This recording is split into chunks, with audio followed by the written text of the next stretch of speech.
Build creative confidence. Beat the inspiration addiction. Join the Writer's Gym.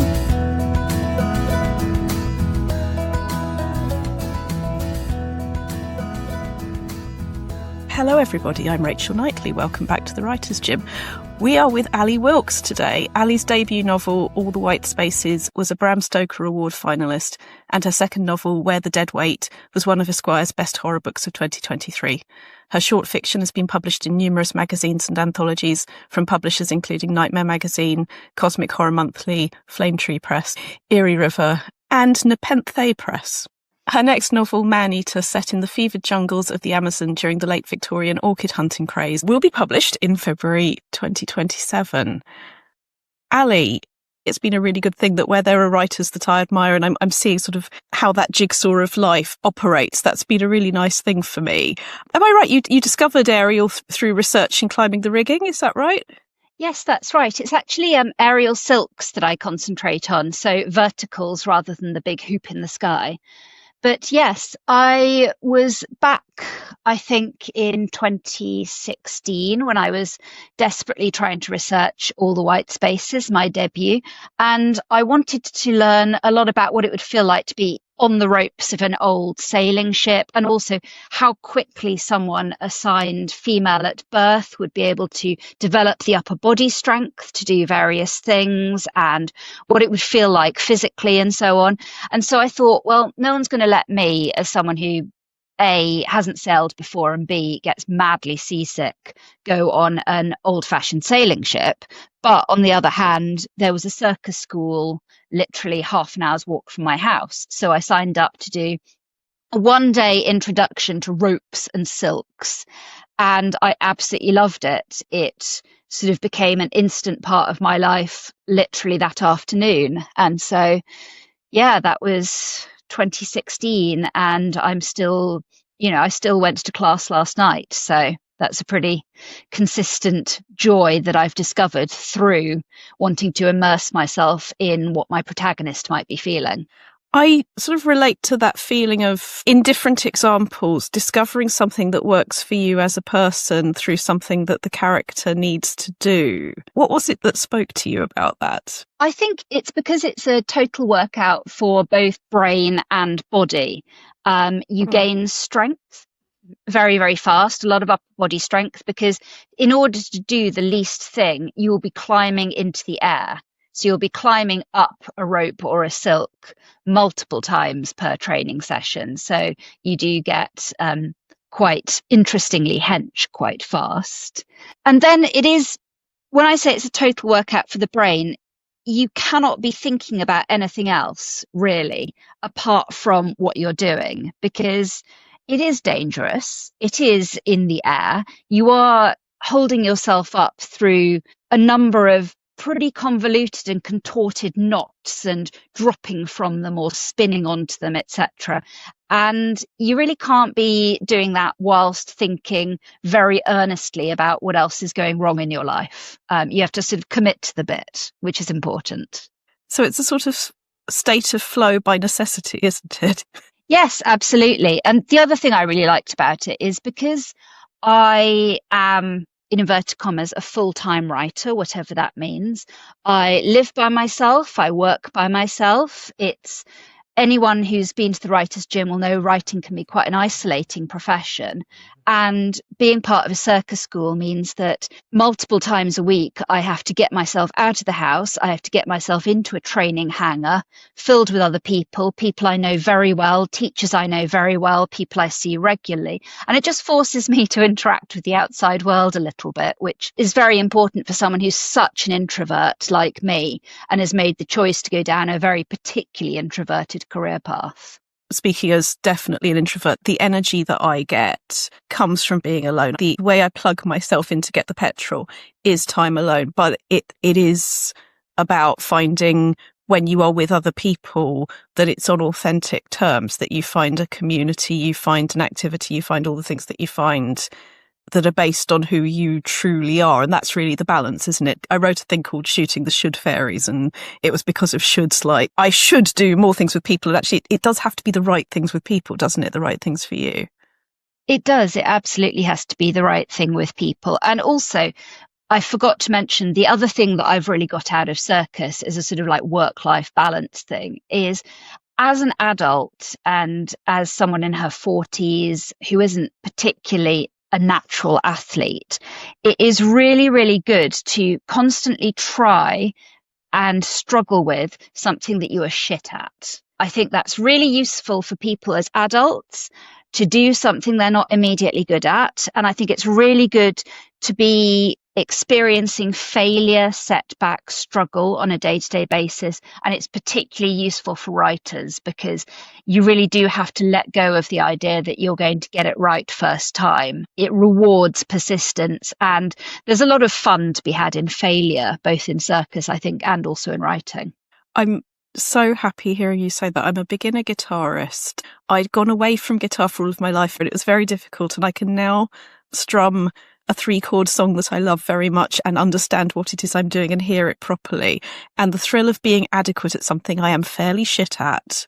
Can I ask you a bit about the journey towards writing every day? Because you mentioned, I've lost the exact wording now, but you're writing on your own, you live on your own, and there's a part of me where that's the dream, but there's also a part of me where I know with me there needs to be a sort of people element. Did that start when your first novel, which is wonderful, did it start then? Was it happening before? What was it like getting there?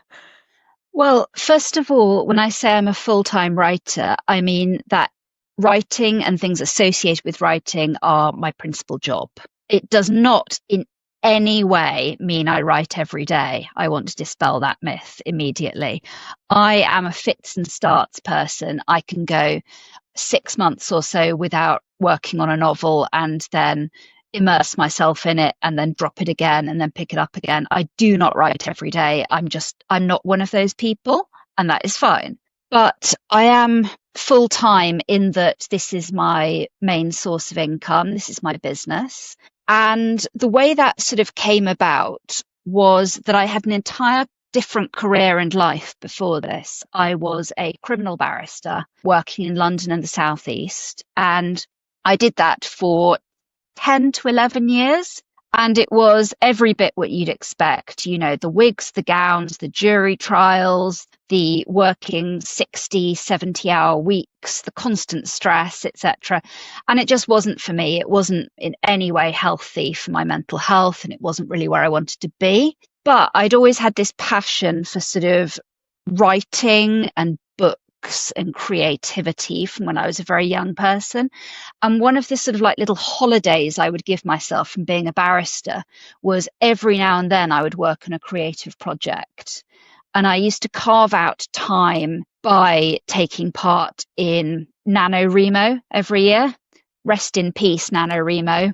It died under the weight of AI and particularly horrible scandals. So, you know, hard to mourn for it. But at the time, it was really productive for me. And so most Novembers, I would have a novel on the go. Most Novembers, I would be writing. And the sort of crunch time came when I simultaneously realized that A, I did not want to be a barrister anymore. It wasn't working out for me.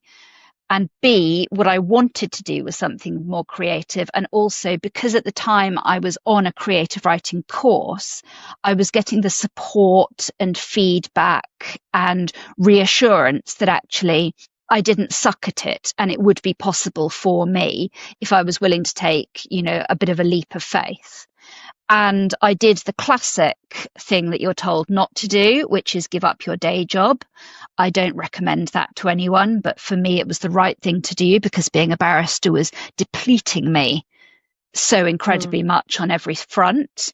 But I gave up my day job and I had maybe a year of living off savings and thinking, shit, I have made the world's wildest mistake before I finally got an agent and went out on submission and sold my first book.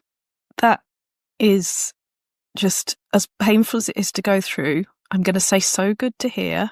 The best decision of my life was also giving up full-time work that on paper looked like a wonderful thing to be doing and very impressive and and was making me utterly, utterly miserable and unhealthy. And every good decision I've made involves having more time to write. And it's not about using every single moment for writing, but it's about having the time so you can circle, you can do your landing pattern, you can eventually get there.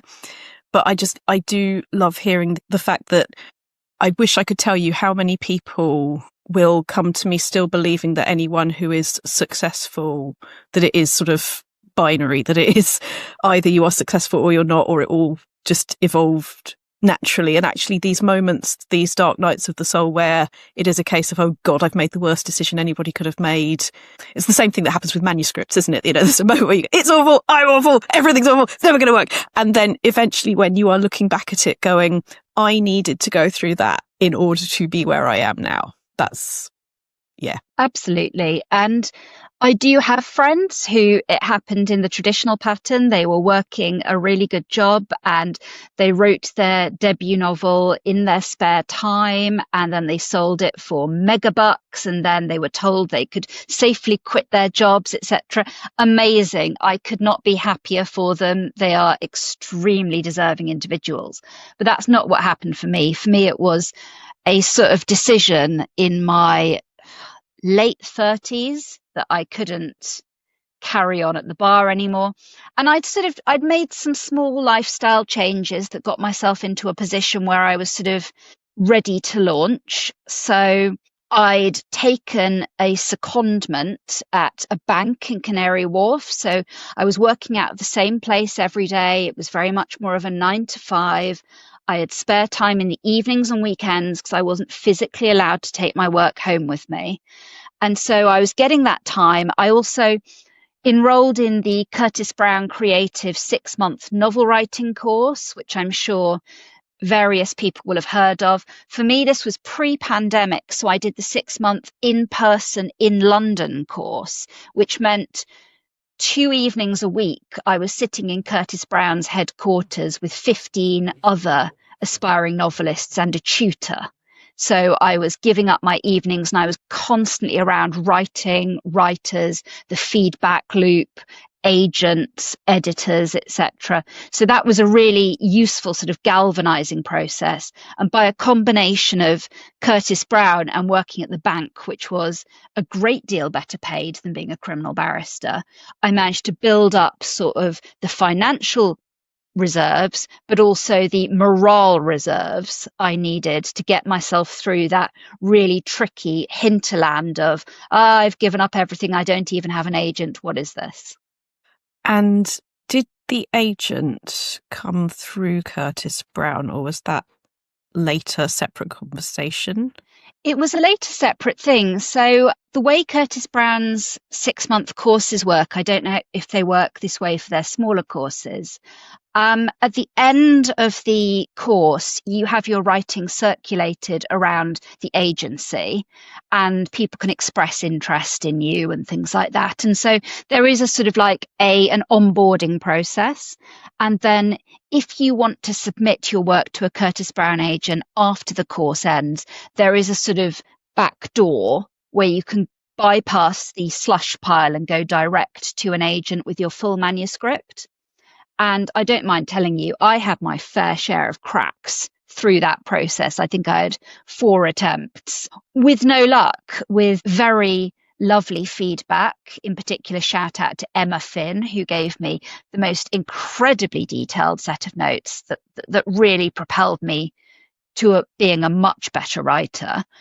But I had all my cracks through that sort of backdoor process, and then went out on wider submission. And I found my agent, which is Ollie Munson from AM Heath, very much one of the big London literary agencies. I got him from the slush pile. I was just very lucky with the slush pile process. I submitted it on a weekend through his website. He DM'd me on Twitter a couple of days, and actually I think it was the same day, saying, this looks good, can I see the rest? I emailed him the rest. He sent me emails saying, you know, I'm still reading, I like it, I'm still reading, I like it, I'm still reading, I like it, can you come in on Thursday?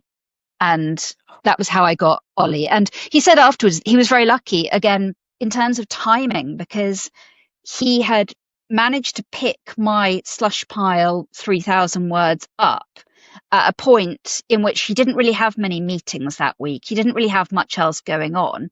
And so unusually for an agent, he could just sit on the couch in his room and just read my things start to finish. And I am, I think, forever blessed by that synchronicity of timing, really, that I was ready for him and he was ready for me. Correct me if any of this is wrong, please, but you came back, that manuscript, when you said you had a few cracks at it, you came back with it. The difference between this happening and this not happening is coming back, is going, this is still not working. I'm going to do the feedback that I've been given. I'm going to keep coming back, which is not always an easy thing to do. Yeah, I mean, again, I'm maybe not lucky. I would say I'm fortunate in that I know so many people who have tried multiple times to get an agent, and they have kept coming back, and their persistence is absolutely outstanding and noteworthy. I'm not sure I'm the sort of person who could have weathered 100 rejections or something like that. I think I was very fortunate to be picked up early enough in the process that my appetite for coming back was still intact. Something that Priya Sharma said to me just strikes me over and over again, the importance of when you're up a ladder, not taking the ladder with you. And when I speak to people who have got through that, you've always been very welcoming. You've always been willing to talk about what's happened. She's like that as well. And I think that is so important, isn't it? It's being a good role model, because even if we might cringe at the thought that we are, there's always somebody looking at wherever you are going, ooh, it's a long way up. And, making that human, making that something that, it's not binary, it's not perfect. There's still hard things to deal with, I think is important in a writing life, isn't it? Yeah, absolutely. And one of the things I find about the writing community, in particular the horror writing community, is that it is very much that. It is a community. People will support you till the end of days. It's incredible with how generous people are with their time, with their resources, and with their encouragement. I certainly couldn't have got to even the process of taking my manuscript out to an agent without my first readers who I met on writing courses and things like that. And I do find with horror, certainly personally, it was the best thing that happened to me as a writer, but I think it was also the best thing that happened to me as a person, because it does encourage you to look at what scares you, and rather than going, it scares me, therefore I will not look at it, it's a case of take the torch to the dark corner, find out what scares you. And it certainly made my writing better, but I think it also made my attitude to life much more proactive. I think maybe that's something that does really strike me and appeal to me about your writing, is I do feel that identity and who we truly are, and the fact that difficult circumstances, I realise this is all of literature up to a point, but circumstances make us who we are. I'm thinking of a couple of the ghost stories, and I won't do plot spoilers for whoever's listening, and I think those stories that it's not about something, it's not about being able to step into your own identity when it's easy. It's spotting opportunities when they happen in life to become more yourself, I think is something I've found horror is a home for. Yes, I think that's totally right. I think one of the interesting things I've been observing, certainly in my little corner of the internet and my little corner of the world, is that particularly with women around the age of sort of around 40, around menopause, etc., there seems to be a massive desire to get back to our most authentic selves. And that is generally who we were when we were 14. And it's very funny because I see so many women who are just now starting to believe in themselves, and it's often going back to horror, going back to witchcraft, going back to very niche interests, and sort of bringing them in and sort of dusting off old aspects of self and things like that. And I think that's wonderful. It's certainly something I've noticed over the last year, and I wonder if it's a sort of post-pandemic thing where the pandemic shook us up so much that we can no longer really carry on masking in the same way that we might have been previously. And that ability to give yourself permission to notice what it is you want more of in your life, rather than external permission, it is so important. I hear loud and clear you are not a write everyday person. Is there either, I mean, we were just talking about witchcraft, so I've got to use the word ritual now because it is about summoning. It's about summoning our creative confidence or our focus, our flow. What works for you? What are the exercises or rituals or times of day? What does it for you? It's difficult to pin down because really what works for me really does vary day to day and particularly season to season. I have chronic seasonal affective disorder. I've had it for years and years. It's only getting worse as I get older and as I go into the menopause. So this time of year is very much fallow time for me. It's time in which I will do a lot of reading, time in which I will do a lot of inspiration generating, make a lot of notes, but in particular, very little actual writing. And I'm trying to get better about that because I would love to put something on paper during winter. So one of the things that I'm doing at the moment is working on like short stories, or you only have to write 500 words, but you do have to write 500 words.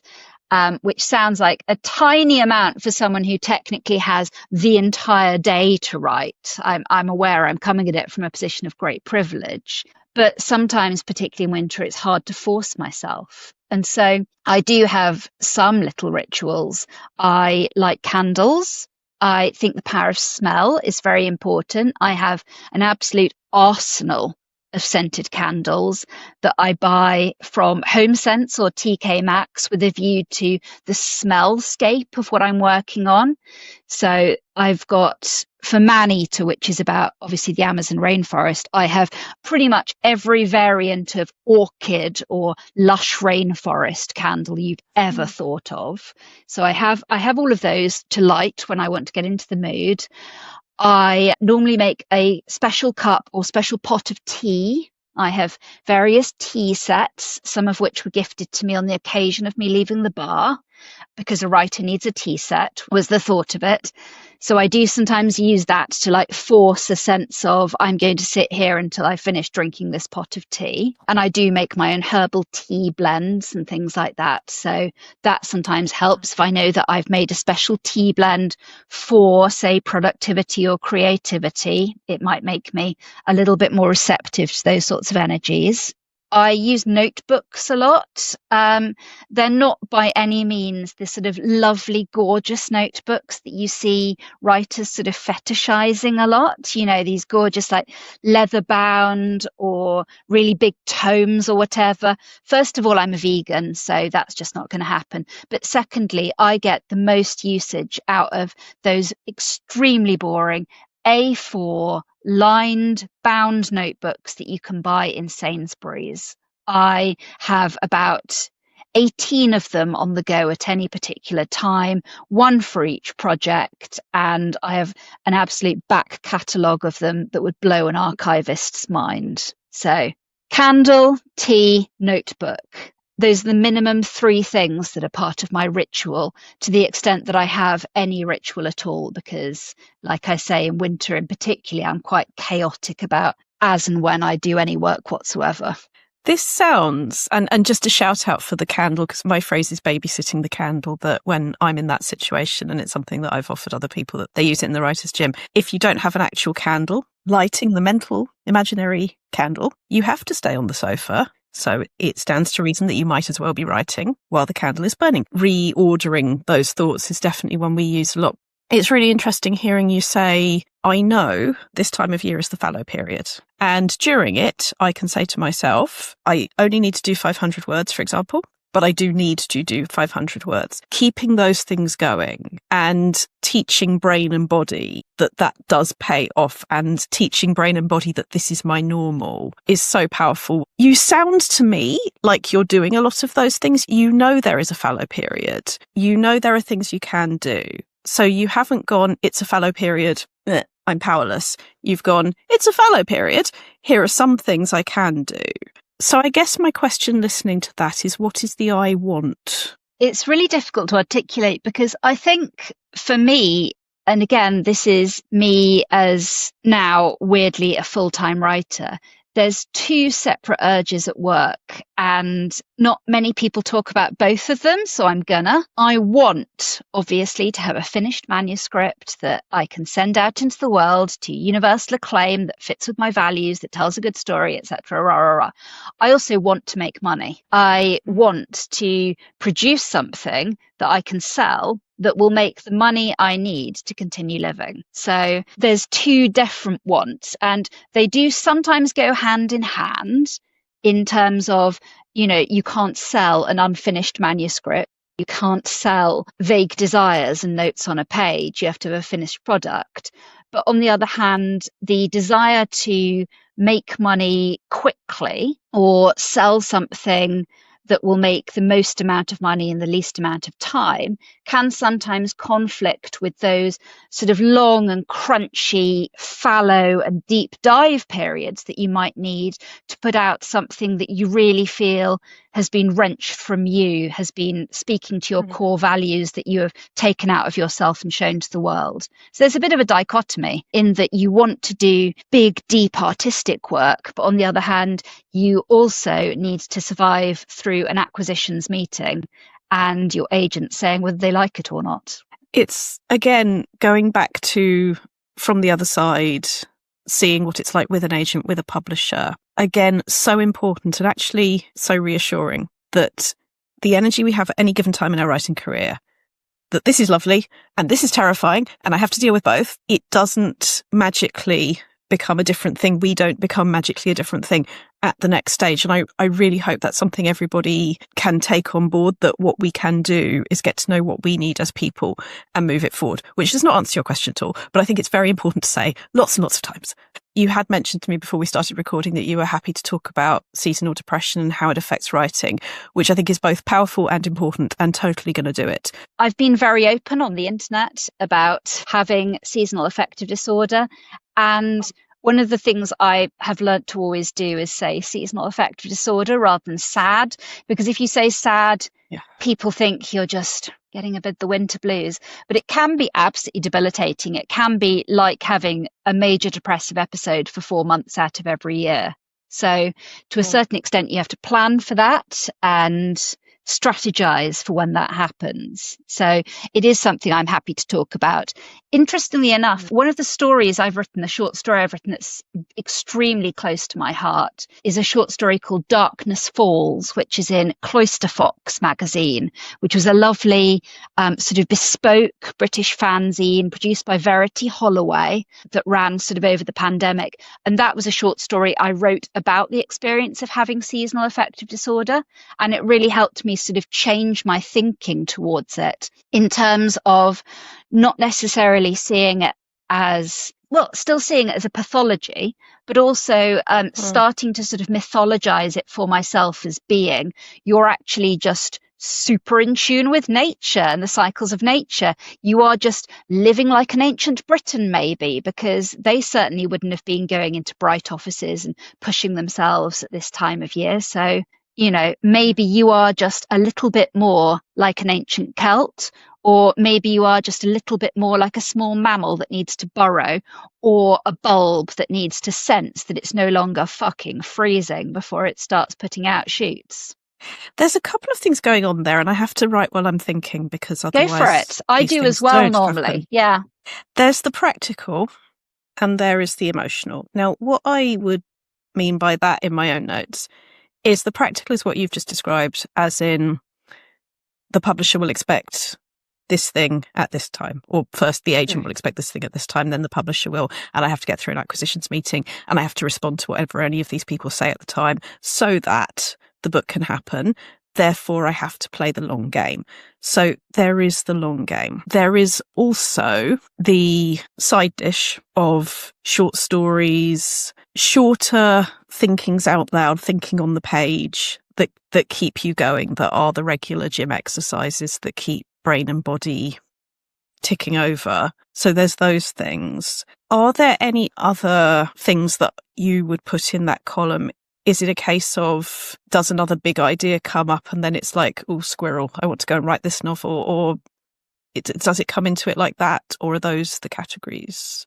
I think those are the categories, really. I don't tend to chase big ideas when they come up. I'm quite good about parking them and going, that's going to be book 5 or whatever. So catch them, but keep them somewhere safe till it's their turn. Yes. And what I'm notorious for doing is catch them, maybe start a notebook for them, maybe start buying all the books I want to read about them. Because when I have an idea, it tends to involve a heck lot of research because that's just the person I am. So at any given time, I'll have a book trolley filled with books that are germane to the next 3 ideas, maybe. But I won't start maybe reading them seriously or making notes or starting the project until it's that project's time. It's got to wait its turn. It's rather a nice image from where I'm sitting that it is almost like building a nest in winter, that you're surrounding yourself with these things for next time, and you don't need to eat the nuts now, but you know that they are there for that. It's very important. And also, I would say, build up your mental supply of nuts. So I tend to find in winter, I read a lot of other people's work. Either this is my prime blurbing season, because it's when I can really sort of sit and immerse myself in a novel. And then, I can sort of build up a sense of mental happiness by giving support to other people, by providing blurbs. It's also a time of year when I tend to do more editing projects for other people or query letter projects or things like that. Coaching other people is something I do a lot more of in winter, again, because it does me good to be around other people's high quality work, but it also does me good to feel like I'm helping other people. That's a useful thing during winter. If I don't feel like I can lift a pen on my own writing, being able to lift a pen on someone else's writing, even if it is just to yell, I think this book is fucking excellent, everyone should buy it. That's enough. That helps. It sounds, hearing you say that, like you've seen this pattern enough times, that there have been enough winters where there is a fallow period, that then there is a spring after winter. So please correct me if this isn't it, but it feels, listening to you say that, like the fallow period will end. So I'm wondering, is there an I want in terms of that if I handed you that magic wand and I said, the magic wand is not interested in what do I think is reasonable or what do I think is grateful or ungrateful for the position I'm in. It doesn't understand a word of that. It only speaks, I wish, I would like, I want. What would you ask for? Generally, I think I would want it to be mid-March. Would you want it to be mid-March in January, or would you want to press fast forward and it be mid-March? Mid-March in January, I think. I don't like the idea of losing time. But on the other hand, I know when things get better for me. And so I always want to skip ahead to that bit. And I've developed ways to fill the quiet period. On the other hand, I am hungry for when the rejuvenation period comes. I did try a different I want this year. So I tried in early December, I want to come out of my seasonal fallow period with a good chunk, maybe 30 or 50,000 words on a new novel written. Just even if they're garbage words, I want to come out with like a basic beginning. And that lasted I had really good 2 weeks, and then it just, so. You talk about draft 0, don't you? Yeah. So I've learned it's not reasonable even to expect myself to do a consistent draft 0 during winter. It's not necessarily going to happen. Okay. So that's the practical column. The other column is the emotional. So we're not in this column talking about the agent expects this, the acquisitions meeting expects that. That's over there, still exists, but we're over here now. A word you used was hungry. There was a sort of hungry to be doing projects. And I guess what I'm not clear on is how much of you is peace, maybe a bit strong, but at peace with the idea that in my fallow period, it's a fallow period. This is what happens in the fallow period. But maybe there is a new or a different hunger that, given that I know the fallow period happens and I know that spring is on the other side of that, is there something I'm now curious to bring into this period?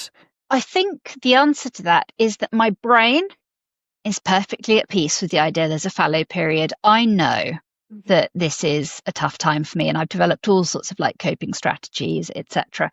And I try to be very gentle with myself, but my heart is not at peace with the idea that there is a fallow period. My heart wants to be going full throttle, obviously, all through the year. even when my brain knows that is not actually reasonable and I have to make adjustments and accommodations. Kick this one way out of the field if you want to, but is it definitely your heart?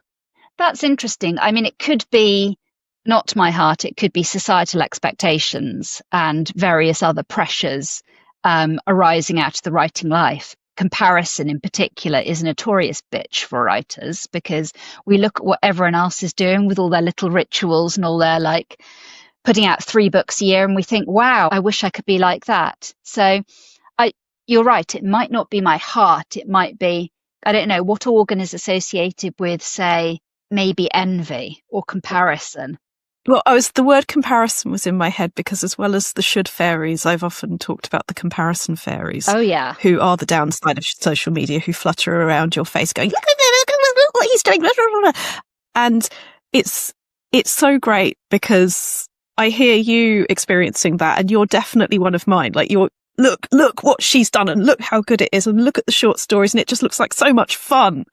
And Rob Shearman, I will just, because he, somewhere above my head right now, I think, yeah, you can just see at the top there, the 3-volume short story collection. Now, at the time where I was in tears to him going, I can't do structure, he was writing a 3-volume choose your own adventure story in which all of the short stories joined up, and everybody, no matter what's going on in your own head, everyone else seems to be having fun with the thing that you're scared you can't do. Now, I am also, enjoying some projects, in hell in other ones. I think the only difference between then and now is I get the first-hand evidence that so is everybody else. And maybe that's okay. But this is why I'm asking whether it truly is heart saying, I want more of that, in which case, rock on. There's totally things we can do with that. If it is something other than heart, e.g., not limited to, but e.g., societal pressure, social media, everybody else is doing this, that, and the other, that would raise different questions for me. I think you're absolutely right in that it's very difficult in this. The more you become exposed to other people's everyday lives, and the more you become exposed to other authors' everyday lives, it becomes, I think, more hard to disentangle heart from that other thing, because you will always find a reason to compare yourself to someone else. And knowing that, I would argue, is the piece that is available. Making the feelings go away, locking them in a box in manner of Dr. Sleep, leaning on the box and going, I'm fine, I don't have the feelings, and putting all the energy into making the feelings stay in their box. Does that not work? Not on the menu. Well, sorry, British Empire. I went away to a British boarding school when I was 9, so that's pretty much the only emotional repertoire I have, the box. Yeah. What I do, there's a game that listeners will know, but I don't know if you've come across this, that I do, called Excuses Bingo. And what we do, telling you the title first is a little bit of a spoiler, but what we do is we write down, by the time so-and-so was my age, they'd written this many of whatever it is I want to do. My sister would hate this. This isn't the kind of writer so-and-so wanted me to be. So-and-so is better at writing than me. What if it's weird? What if it's boring? And I love how those two are always so close together. What if it's too individual? What if it's not individual enough, right next to each other? And what we then do is we, in manner of Anne Lamott with bird spotting, we write the time that it flies past. Just like if you look out of the window and a robin flies past and your brain just goes robin. It doesn't judge you. It doesn't judge the robin. It just goes robin. Yeah. And then if a sparrow goes past, you think sparrow. It doesn't judge anything. You just go sparrow. What you're then able to do gradually is go, oh, that thought that seems like such a big deal today that just happened at, 11:21 a.m. Oh, it happened at 11:21 a.m. yesterday. Who knew? And then you start to get to have a giggle with it, that it is what your brain does to prevent you from having a perfectly nice day. Because the thing about a perfectly nice day is, in a perfectly nice day, we're probably going to get more stuff done, get more into a state of flow than in an I hate me or I think I'm doing something wrong moment. And it keeps you in status quo, because the brain, bless it, it thinks status quo means safe, and it thinks safe means good. And where it is, I will get eaten by a polar bear, sure, safe means good. But the polar bear is not going to eat you. The novel that you're going to write is not going to eat you by getting written. And it's us being kind to our thoughts. So what I have next to me is an imaginary armchair, which is the shape of when I was a kid. We had this box of polystyrene, and this polystyrene from whatever my mum had bought came out in the shape of a perfect little armchair for one of my Care Bears. And to this day, I can still remember putting my tiny Care Bear in this little polystyrene armchair. And I see the armchair on my desk. And when it's a negative thought, it's like, okay, I know what you're doing. Yes, I understand. Sit. And it's not unlike cat sitting.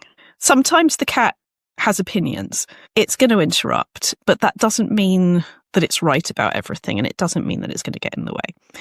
So none of that may be remotely relevant for today, but it's there in the background. And I guess what it would be for me is there are little things we can always change if we want to, but they work best when it comes from a position of valuing where you already are and who you already are. I think that's interesting because it's very much like learning to work with your own subconscious and learning to observe the thoughts of your own subconscious. I myself do something slightly similar in that because I'm a tarot reader, every morning I pick a tarot card, I blind pick it for the day, and I reflect on what the meaning and symbolism of that card is, and I have it on my desk while I work. And it's interesting, sometimes it chimes with the day, sometimes it doesn't chime with the day, sometimes it chimes with the day in unexpected ways, but just the act of having a symbol through which to interrogate the day does actually help you keep an observational eye on your own thoughts and what's happening around you. So that's a tool that I use in particular. And it's so interesting that when we talked about rituals, that wasn't in your mind. But when we talk about tools, it is. And maybe that's important too, that things that somebody else wouldn't realise are so damn practical are practical. Yes. Knowing what those are for you. I'm imagining people come to you at the writer's gym or listen to this podcast because they know it's bloody hard. So it would be absolutely trite of me to say that, but it is bloody hard. But if it's something you want to do, then it is something you must do. And unfortunately, it's as simple as that. It's both as simple and as hard as that. Never easy, always simple. It has been such a pleasure, Ali. What I've started to do is actually go through my back catalogue of short stories and bind them up in small self-published micro collections. So I put out one last year called London Weird, which is 3 stories about weird London, available on Amazon. 99p in ebook, so really cheap, read it on your lunch break. But I'm going to do the same this year with stories about sort of cosmic horror and old gods, and that short story is going to be in it. So at some point this year I'll be releasing a micro collection that will encompass that short story as well. So I'm just packaging up my back catalogue, partly so people can have ready access to it, and also partly because it gives me such a personal sense of satisfaction as someone who thought they would never write short stories, they'd always be particularly shit at writing short stories, to now have this absolute sort of gold mine of back content that I can make into these little things I'm really proud of. So the very useful thing to say to oneself, I guess, in most situations, including this is the right thing for me now. And if something else is the right thing for me later, that's okay too. That's absolutely what I would say. The one time where I think that does not hold true, unfortunately, is that you can only be a debut novelist in traditional publishing once with that name and that book. And I say with that name and that book because I know a lot of people who have had many bites at the debut cherry by rebranding themselves successfully under a new pen name for each genre. And that is magnificent. You know, that what a skill. But for one particular book and one particular name, you can't command the sort of debut uplift that you traditionally get in advance more than once. So if you've self-published it beforehand, or maybe you've small press published it beforehand, you are unlikely to be able to use it as your big splashy debut. That's all I'll say. So that really is the only situation in which, as an industry standard, I'd say to be careful. And this is why that question that you brought about the practical and the emotional weighings up of I've got a long project that I want to work on, but there are lots of small things too. And I suppose in being a firm flag waver of what is right for one writer is not necessarily what's right for the next writer. Some people every day, some people bits and bobs. What I'm definitely hearing here is that you know yourself well, that you know there will be more active times and less active times. And while it's absolutely admirable that you're looking at a fallow period and going, how can I use this better? How can I make myself happier? How can I make my writing happier? You also understand that playing the long game is worth it. So for anybody who's maybe looking at getting their first novel out, taking the time to make that first novel as truly itself as it can be is absolutely worth it, rather than going, oh, it might never happen, so I'll just get it out there fast. Yes, absolutely. I think the impatience is something we all struggle with, and the I'm done with it is something we all struggle with. And for debut novelists, that is a particular scourge, because you might be doing yourself out of a nice splashy debut and some money in the future. So that's probably the only time I would urge caution. I've seen authors do wonderful things, such as, I'll give you a concrete example. Alison Littlewood put out a really lovely little novella with an indie press, which was all about letters about the Cottingley fairies. And it was a very lovely little tiny indie novella. It was lovely. And she put that out. And then multiple years later, she went back to that novella and used the letters as the backbone of a novel, which she then sold to Titan under a new pen name, A.J. Elwood, and it's called The Cottingley Cuckoo, and it's an absolute banger. But that's an example of how fluid and useful you can be with your backlist in probably any situation apart from that big debut novel. So be you, enjoy what you are doing, and also reach out to other writers. I mean, going back to that fallow period, another thing that we do at the Writers' Gym, and I do both with my members and with other writing friends, is if it's not a writing room day, most days we see each other online or in person, but other days, right, bum is hitting chair now. Bum will not leave chair until next hour. And then you've got your friend to go, yay, or you do it with somebody else in some other way, but keep reaching out to other people. It's not about publishing the embryo version of what this beautiful thing could be eventually. Absolutely. Well, Ali Wilkes, thank you so much for joining the Writers' Gym. Oh, thank you so much for having me on. I felt uplifted and enriched by it. You've visited the Writers' Gym with author and coach Dr Rachel Knightley. Production and sound design are by Ashley Lexine, and theme music is by Chris Gregory. To join a Writers' Gym workout online or in London, as a guest or as a member, visit writersgym.com or email thewritersgym@rachelknightley.com.